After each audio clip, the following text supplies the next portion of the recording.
Vamos a dar inicio, jóvenes, en nombre del maestro en ciencias Jorge Alfredo Moller Ordaz y el director de nuestra facultad y la licenciada Imelda Márquez Alvarado, secretaria de Atención a la Comunidad aquí de PES Cotitlán, les damos la cordial bienvenida a esta apertura de pláticas por parte de la Defensoría de los Derechos Universitarios de la UNAM.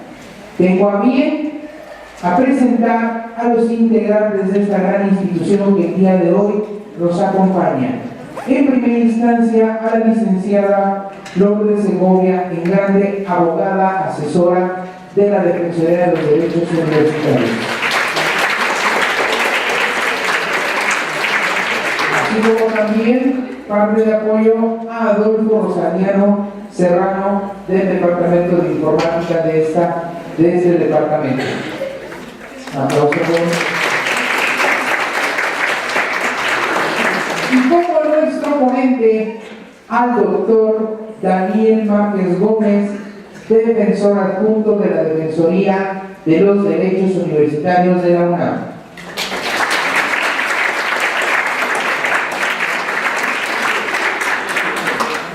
Tengo a bien a presentar a nuestro ponente con el tema Ética Universitaria, Valores y Derechos Universitarios.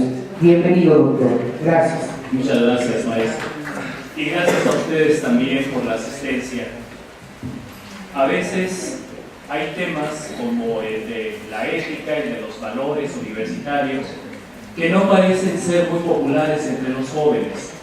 Desafortunadamente vivimos en una sociedad en la que constantemente hay evidencias de violaciones a estos principios de la ética, a los valores, pero sobre todo también advertimos cómo los derechos no necesariamente se respetan.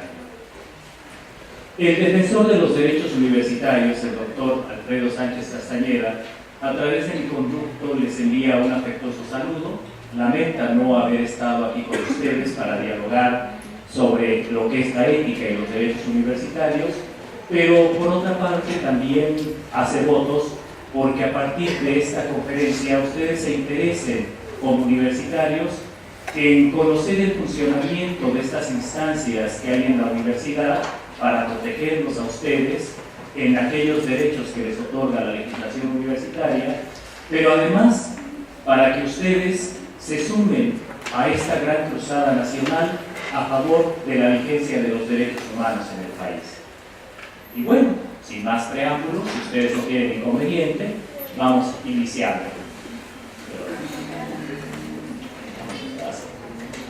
Si advertimos que en nuestras escuelas en general hay siempre una serie de problemas. Estos problemas ¿sí? se pueden delimitar como temas asociados a la violencia. En muchos lugares tenemos, por ejemplo, el uso de armas de fuego, el uso de puntas, de navajas, o incluso de garrotes, piedras o de cualquier otro tipo de herramientas o instrumentos que provocan daño. También hay gente que abusa de sustancias psicotrópicas como el alcohol o las drogas, ¿sí? O también tenemos episodios de discriminación y exclusión. El chaparro, la enana, el enano, la fea, la bonita, el Drácula. Bueno, ustedes conocen mejor que nadie los sobrenombres que se utilizan en este tipo de procesos, ¿sí? No solamente esta violencia se encamina hacia procesos de este tipo, también hay violencia de género sexista que en alguna medida minusvalora el papel de la mujer en los ámbitos escolares y en particular en los universitarios. ¿Sí? Creo que no sé usar esto. Hay, en el caso de los jóvenes, procesos que están asociados también a su biología, a los cambios que sufren en el tránsito que va de la pubertad a la edad adulta, y a veces esos cambios se expresan en episodios de ira, ¿sí? que tienen que ver con condiciones que viven en sus casas. A veces en sus casas no hay el ambiente de estabilidad, de tranquilidad que debe existir para que ustedes puedan tener un buen desarrollo espiritual. Y eso gesta que en muchas ocasiones, cuando ustedes llegan a ámbitos donde tienen mayores posibilidades de expresarse, lo hagan no necesariamente en formas asertivas, en formas comedidas o adecuadas, sino más bien a través de procesos violentos. Para enfrentar todo este tipo de procesos se ha gestado todo un sistema de disciplina, pero que desafortunadamente es inapropiado, es inadecuado. ¿Qué les dicen en su casa? Si no haces tu tarea, si no lavas los trastes, si no realizas esta actividad, te castigamos, no te dejamos salir. Pero hoy en día, con los medios tecnológicos a su alcance, pues un castigo es como un premio. Ustedes tienen la oportunidad de tomar su teléfono, tienen la oportunidad de usar su ordenador, se conectan a la red y ahí se entretienen ustedes un buen tiempo. En casos extremos, sus padres pueden llegar incluso a temas de violencia, pero eso es inadecuado, porque hoy en día ya tenemos normas precisamente para evitar la violencia en el seno de la familia. Esto nos lleva a una dimensión, a una problemática. Los puntos en donde se cruzan precisamente la ética y la moral. Para los efectos de esta exposición, vamos a entender la ética como el conjunto de principios que regulan la conducta de un individuo en sociedad, y a la moral la vamos a entender como estas herramientas que nos ayudan, que nos permiten aplicar estos principios en nuestra vida cotidiana. Es muy fácil de entender. ¿Sí? Cada persona tiene un carácter, tiene una forma de ser derivada o asociada a su carácter. Ese carácter, algunos son melancólicos, otros son activos, algunos más son enérgicos, competitivos, otros son taciturnos. Ese carácter es el que orienta lo que cada uno de nosotros como ser humano es. ¿Sí? Desde este punto de vista, sí es importante que entendamos que también cuando hablamos de ética o de moral nos estamos refiriendo a costumbres que tenemos nosotros por el hecho de formar parte de una sociedad, por el hecho de estar nosotros conviviendo y coexistiendo con otros iguales a nosotros. El problema ético es muy simple, compañeros, y espero que me consideren además su amigo. Sí. El problema ético es: yo pienso que soy honesto y actúo con honestidad. Ese es el problema ético. Yo pienso que soy buena persona y me comporto con bondad. Yo pienso que soy una persona que respeta, que es responsable, pues actúo de manera respetuosa y de manera responsable. En la cuestión ética coincide nuestra forma de pensar con nuestra forma de actuar. También, como parte de una sociedad, tenemos un cúmulo de costumbres. Estas costumbres se expresan en la identidad que nosotros tenemos como mexicanos. ¿Sí? El mexicano, por ejemplo, pues tradicionalmente hace uso de un lenguaje característico. En el caso de nosotros, el español que heredamos de los españoles, ¿sí? Hace uso también de una serie de costumbres asociadas a su convivencia social. Por ejemplo, nosotros en Navidad no poníamos árbol, poníamos nacimiento, festejábamos las famosas posadas. Todo eso forma parte de nuestras costumbres. ¿Sí?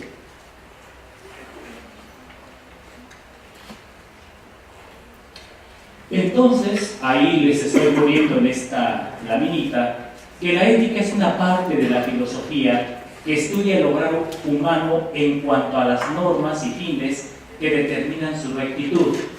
La ética se relaciona desde ese punto de vista con la idea de lo bueno. ¿Qué es lo bueno? Bueno, sustantivamente lo bueno es todo lo que tiene que ver con aquello que beneficia de manera clara a quien lo realiza y a la colectividad. ¿Sí? Lo bueno es este conjunto de elementos y de principios que le permiten a las personas tener una convivencia con las otras personas armónica y apropiada, ¿sí? Desde este punto de vista, la ética se asocia siempre a la idea del bien y la bondad como fin y cualidad del obrar humano. Ustedes que ya están en cursos de licenciatura no deben olvidar, por ejemplo, que hay personajes como Platón, como Sócrates, que se ocuparon precisamente del problema de lo bueno. Aristóteles en la Ética Nicomaquea, por ejemplo. Y bueno, hay muchas personas que han venido explorando esta clase de problemática. Ahí me atreví a ponerles algo que me parece interesante. Yo soy ético. ¿Qué significa yo soy ético? Significa básicamente, soy una persona capaz de actuar en función a ciertos principios que orientan mi vida.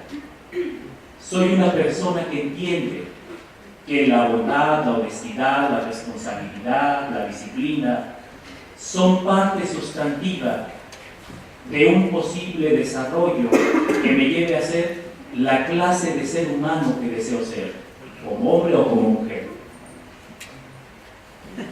Desde este punto de vista, sí, el bien es lo que posee valor o mérito, o lo que es digno de estima, ¿sí?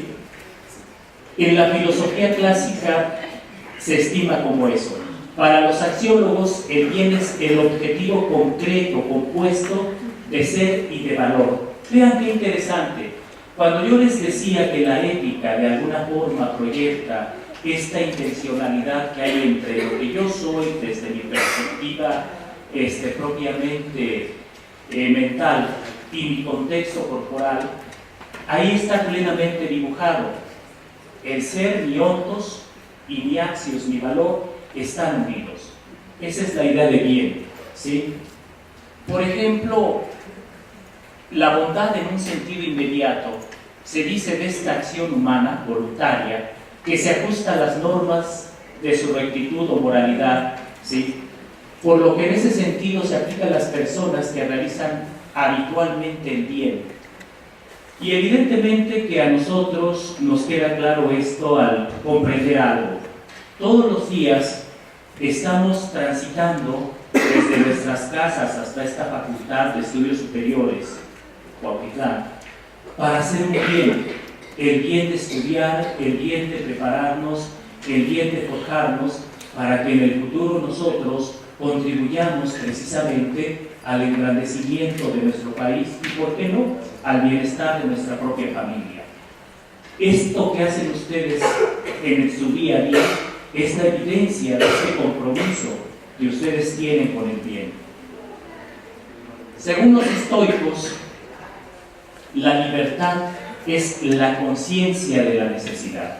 ¿Por qué actuamos buscando el bien? Lo hacemos porque tenemos libertad, podemos optar. Sí. Si a ustedes les dicen, por ejemplo, hoy no vayas a la escuela, vámonos de pinta, lo más probable es que quien esté comprometido con la escuela y con su familia diga no, y se ven aquí a la escuela y estudie. Lo más probable es que los que no tengan ese compromiso, pues se van a ir de pinta. Y va a ser maravilloso, se van a divertir, van a ver películas, no sé, lo que acostumbren a hacer. Se van a tomar sus chelas quintas, o no sé qué se tomen por aquí, por la zona. Pero, esto es lo importante, sí hay una diferencia entre uno y otro. Los primeros decidieron actuar en términos de responsabilidad, los segundos decidieron optar en términos de responsabilidad. Ambos grupos, ¿sí?, hicieron uso de su libertad, optaron. Y eso es muy importante que lo entiendan. Ustedes, en este nivel, tienen a la libertad como la herramienta básica para la toma de decisiones. Por eso ahí decimos que la libertad se refiere a la capacidad de hacer algo por sí mismo voluntariamente, independientemente de que haya o no elección. Y argumentamos que solo cuando nos comprometemos en nuestros actos, ¿sí?, y vemos a nuestros actos como eslabones necesarios en concatenación del proceso de hacernos una personalidad propia, entonces podemos ver a nuestros actos como libres dentro de la conciencia de nuestra propia necesidad. El caso concreto va a ser así. La persona que decidió desoír a los compañeros que lo invitaban a irse de pinta, pues va a ser una persona que va a llegar a la facultad, va a tomar la clase con su maestro, va a realizar las tareas, las actividades que estén asociadas a eso. En el futuro esta persona va a aprobar sus exámenes y es muy posible que esa persona se titule. En cambio la otra, pues lo que va a suceder es, se va a divertir mucho, va a tener muchas experiencias de vida, pero lo más probable es que esta persona sufra para titularse, si es que tiene la voluntad para superar ese proceso de vida, o también es muy probable que se quede en el camino, que sea el eterno pasante. O sea, cuando eslabonamos de alguna manera nuestra conducta con otras conductas, nos damos cuenta que a veces sacrificar algo para obtener un beneficio futuro mayor, ¿sí?, no es tan negativo como creemos. ¿Sí? Eso es muy importante que ustedes también lo valoren. La universidad acaba de emitir un código de ética. Este código de ética trata, en alguna medida, de que ustedes, los universitarios, comprendan, primero, que es prudente el desarrollar una serie de valores, una serie de herramientas para poder guiar nuestra convivencia en este gran universo de más de 242,000 alumnos. Pero también que entiendan que esto es también importante para coexistir con sus más de 60,000 trabajadores y sus más de 32,000 maestros. Pero además se vuelve importante porque ustedes desde el momento en que ingresan a la Universidad Nacional Autónoma de México obtienen una identidad. Esa identidad, la identidad Puma, es la que ustedes llevan a las relaciones sociales. La universidad, desde ese punto de vista, se ve en la necesidad de tratar de orientar de alguna forma esta serie de herramientas o mecanismos a través de los cuales ustedes pueden tomar decisiones de vida. Y bueno, ahí vemos que en ese código hay principios y valores que guían la conducta de los universitarios. Se advierte en el código que somos una muestra de pluralidad, composición étnica y de diversidad cultural. Aquí habemos de todo. Existimos personas, como es mi caso, que tenemos una vida un tanto trágica. Yo soy huérfano de padre y madre. La universidad, para mí, yo le debo todo. Para mí la universidad es el espacio que me permitió movilidad social. La universidad me permitió estudiar una licenciatura en Derecho, una licenciatura en Filosofía, una maestría en Derecho y un doctorado en Derecho. La universidad me permite impartir clases en sus aulas y además la universidad me abre el espacio para que yo pueda, a través de la función que realizo, convivir y tratar de intercambiar experiencias con ustedes. Y no hay tiempo, pero me imagino que cada uno de ustedes tiene una historia de familia, una historia de vida, y esa historia de familia y esa historia de vida, ustedes la proyectan aquí en la universidad. ¿Sí? No todos son iguales. Véanse, identifíquense y adviertan que con sus diferencias, cada uno de ustedes es, en alguna medida, la expresión de esta diversidad que es nuestra universidad. A ver si me pasé. Bueno, entonces, este código recoge los valores que orientan los fines de la universidad pública y que debemos conocer todos los universitarios. Formar profesionistas, investigadores, profesores universitarios y técnicos. Contribuir a la generación y transmisión del conocimiento científico y humanístico. Difundir y divulgar con la mayor amplitud posible los beneficios del conocimiento científico, humanístico y cultural. Y ahí están expresadas estas misiones que constitucionalmente tiene la universidad. La universidad está encargada de formar, de educar, está encargada de investigar y de difundir. Entonces, dentro de los principios éticos que hay para nuestra universidad, tenemos, por ejemplo, la convivencia pacífica y respeto a la diversidad cultural, étnica y personal. ¿Qué significa eso? Significa que no se valen las cuestiones de discriminación, no se vale la falta de respeto, no se vale el tildar a lo diferente para atacarlo, para molestarlo, ¿sí?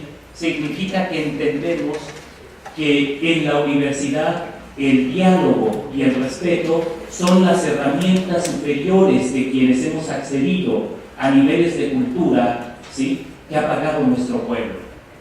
Igualdad.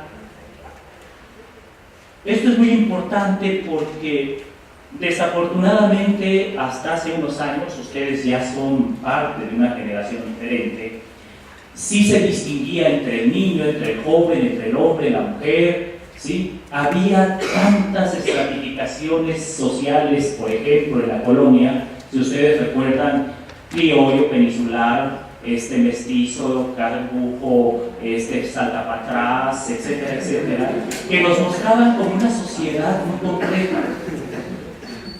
Hoy ya no lo somos. Ustedes ya son una generación nueva. Yo me atrevo a decir que ustedes son la generación de los mexicanos comprometidos con los derechos, ¿sí? Ustedes son la generación de la reforma constitucional del 10 de junio de 2011. Ustedes son la generación de la no discriminación.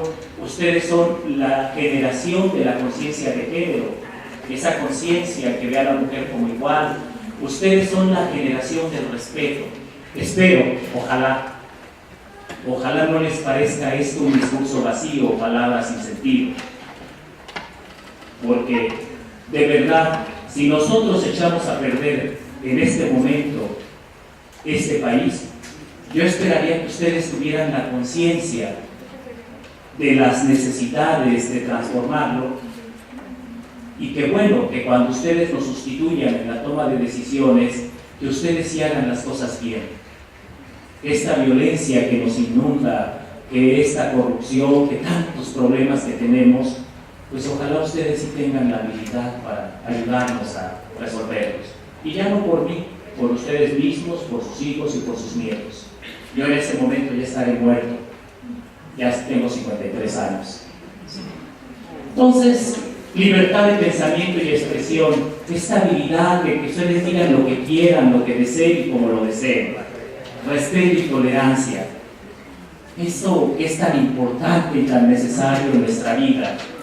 El mirar al otro y entender que el otro podemos ser en cualquier situación similar nosotros, ¿sí? Y la tolerancia. No estoy de acuerdo con lo que digas, pero ¿sabes qué? Defenderé hasta con mi vida tu derecho a decirlo, como lo expresaba Voltaire. Laicidad, bueno, hoy vimos desafortunadamente cómo nuestra Constitución se violó. No estoy en contra del Papa ni de ninguna de sus expresiones religiosas, pero si el Estado mexicano se asume como un Estado laico, vimos cómo el poder político se volcó de alguna forma a ensalzar un proceso que se pudo haber hecho de una manera distinta. La religiosidad, el respeto a las ideas espirituales de los mexicanos es muy importante. Pero el Estado mexicano tiene la obligación también de respetar las ideas de aquellos quienes no creen. Y bueno, ahí hay cosas que quizás habría que analizar con cuidado. Integridad y honestidad académica. Sí. Por favor, no plagien. Por favor, no copien. Por favor, comprométanse con su propia formación universitaria. No hagan cadenitas de división del trabajo cuando sus maestros les encomienden actividades. Tú investigas esto, yo investigo eso, yo investigo lo otro, hacemos todos lo mismo y después se lo presentamos al maestro. Si de verdad quieren aceptar el reto, es muy simple. Cuesta trabajo, pero, y esto es lo importante, la satisfacción del aprendizaje va a ser de ustedes. A ustedes les van a abrir puertas, caminos. Ustedes van a poder viajar al extranjero, van a tener ofertas de trabajo en todos lados. ¿Sí? Ese es el reto. El reto es que ustedes se comprometan con su propia formación. Y a esto nos conduce precisamente la integridad y honestidad académica. No solamente es para ustedes, también es para sus profesores. Esos profesores transatlántico, barco, de los que tanto hablan, me voy a inscribir con fulano porque no hace examen. No es muy prudente eso, porque tampoco se evalúa correctamente su formación. ¿Sí? Reconocimiento y protección de la autoría intelectual, pues está también asociado a ese proceso. Responsabilidad social y ambiental. Estos bienes, esto que tenemos, no nos pertenece, nos los prestó el pueblo mexicano. ¿Sí? Estas bancas, aquellos que les da por rayar bancas, por favor, ¿les gustaría que sus hijos escribieran en una banca en donde ustedes rayaron? Se las prestó el pueblo mexicano. A esos que les da poner graffiti en las paredes, se los prestó, estas paredes nos las prestó el pueblo mexicano. Las pagamos todos con nuestro dinero. Comprométanse, cuiden lo que es de ustedes. Ustedes ahorita están aquí sentados, miren qué cómodas taquitas. Me decía el maestro, son de broma, que a veces algunos se quedan dormidos. Está bien, qué interesante. Bueno, cuídenlas para que algún día otro alumno también pueda dormir en ellas. Si no quiere escuchar al expositor, por lo menos que se duerma. Mínimo. Objetividad, honestidad e imparcialidad en las evaluaciones académicas. Para ustedes eso les implica el respeto. Ustedes tienen derecho a que se revise su resultado académico cuando no estén conformes. Pero también esto implica que si ustedes de manera objetiva, honesta e imparcial saben que no se prepararon lo suficiente, ¿para qué pedir revisión? Pidan revisión cuando estén conscientes de que fueron víctimas de una injusticia, y pidan la revisión porque están conscientes que van a mejorar. ¿Sí? Hagan uso de esos derechos que tienen, pero también aprendan a aceptar. ¿Sí? Aquí volvemos lo mismo al cuidado, al uso honesto y responsable del patrimonio universitario, transparencia en el uso de la información y de los recursos públicos de la universidad, privacidad y protección de la información personal. Yo había desarrollado aquí cada uno de estos principios, pero creo que me voy a detener en esta parte porque quiero aprovechar la segunda parte de mi exposición, que serán 10 minutos, para comentarles algo que es muy simple. Voy a regresar a la diapositiva inicial. ¿Sí? Ahí me quedo. ¿Sí? Y lo único que quiero comentarles es que tenemos una institución, la Defensoría de los Derechos Universitarios. Esta Defensoría tiene un mandato universitario derivado del Consejo Universitario de nuestra universidad. Se aprueba en la sesión del Consejo Universitario del 29 de mayo de 1985 y se publica su estatuto en la Gaceta de la Universidad el 3 de junio de ese año. Es una iniciativa de dos grandes juristas de nuestra universidad, los doctores Jorge Carpizo MacGregor, desafortunadamente ya fallecido, y el doctor Héctor Gil Zamudio, quienes, preocupados precisamente por la posibilidad de que los universitarios pudieran ser víctimas, pudieran verse afectados de sus derechos universitarios, tomaron como base la figura del ombudsman escandinavo y el defensor del pueblo español para impulsar precisamente un mecanismo de defensa de los derechos universitarios. Y por ejemplo, en términos de nuestro artículo primero, queda muy claro que nosotros tenemos como finalidad recibir las reclamaciones individuales de los estudiantes y de los miembros del personal académico de nuestra universidad cuando se afecten sus derechos que les otorga la legislación universitaria.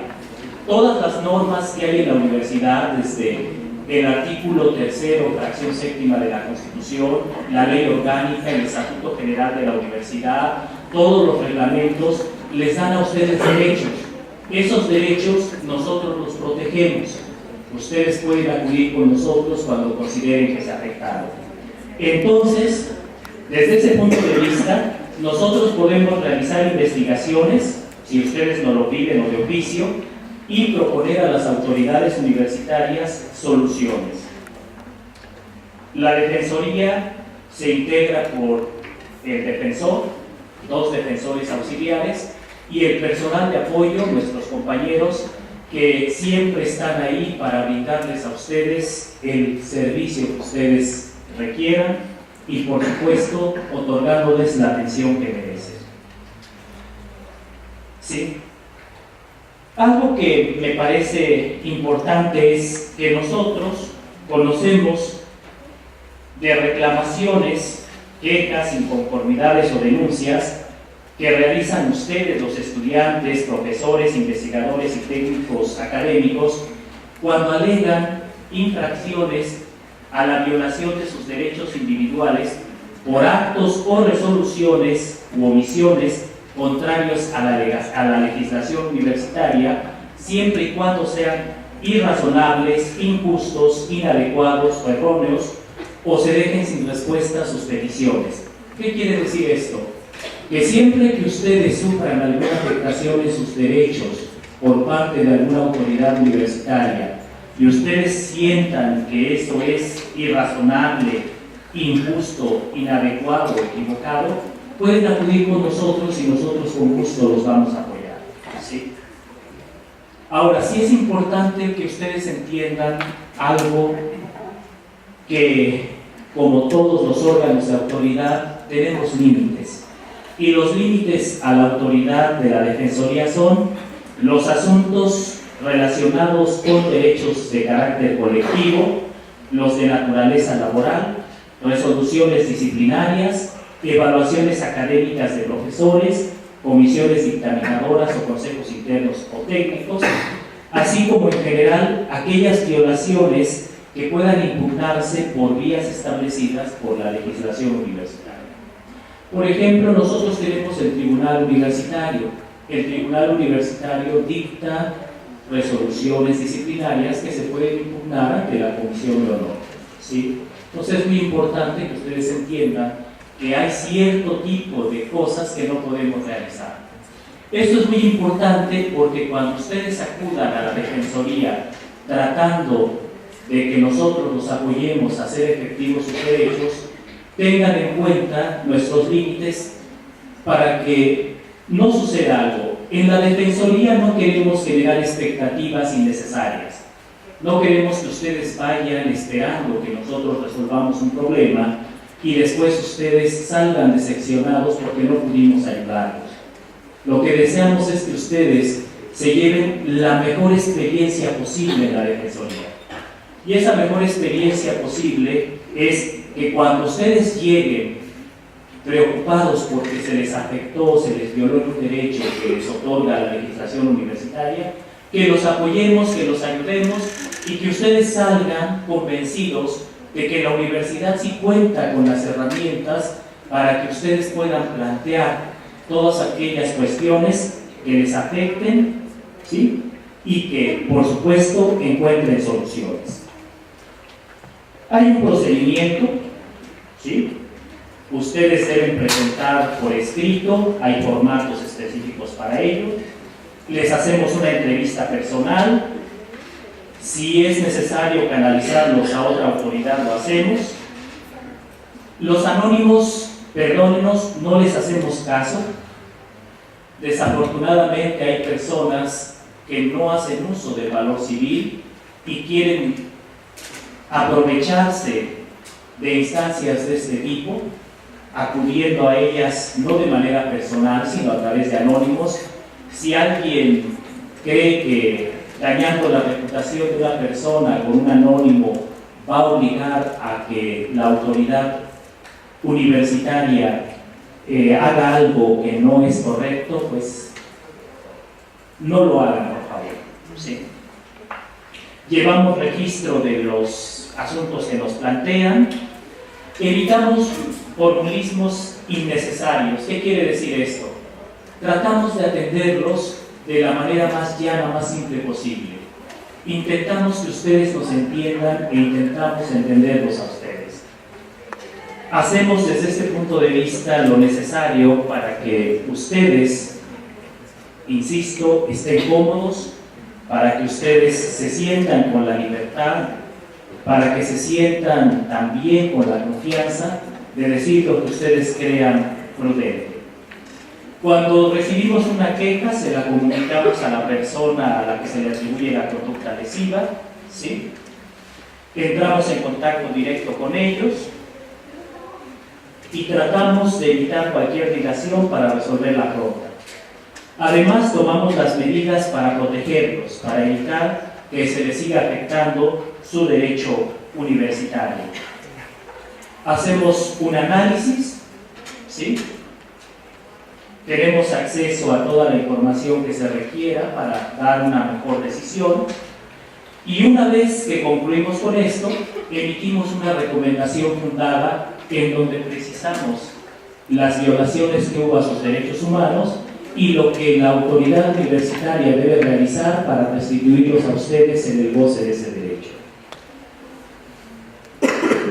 Somos una instancia universitaria poco conocida. Somos una instancia universitaria a la que acuden profesores y alumnos, y la eficacia de la labor de la Defensoría ha sido reconocida al interior de la universidad. No somos ni un tribunal ni una policía. Actuamos tratando siempre de hacer vigente, efectivo el principio de buena fe. Por lo anterior, yo los invitaría, primero, a que ustedes conozcan la legislación universitaria. Segundo, a que descubran en esa legislación universitaria los derechos que tienen como alumnos, pero también que identifiquen sus obligaciones. Es muy importante que ustedes sepan que todo derecho es correlativo en alguna medida de una obligación. Los invitaría a que si tienen un problema asociado a la vigencia de sus derechos humanos en la universidad, que se acerquen con nosotros, y los invitaría también a que en el día a día, en la medida de sus posibilidades y en sus ámbitos de acción, hagan ustedes realidad, ¿sí?, el lema universitario. Este famoso lema: por mi raza hablará el espíritu. Muchas gracias por su atención y espero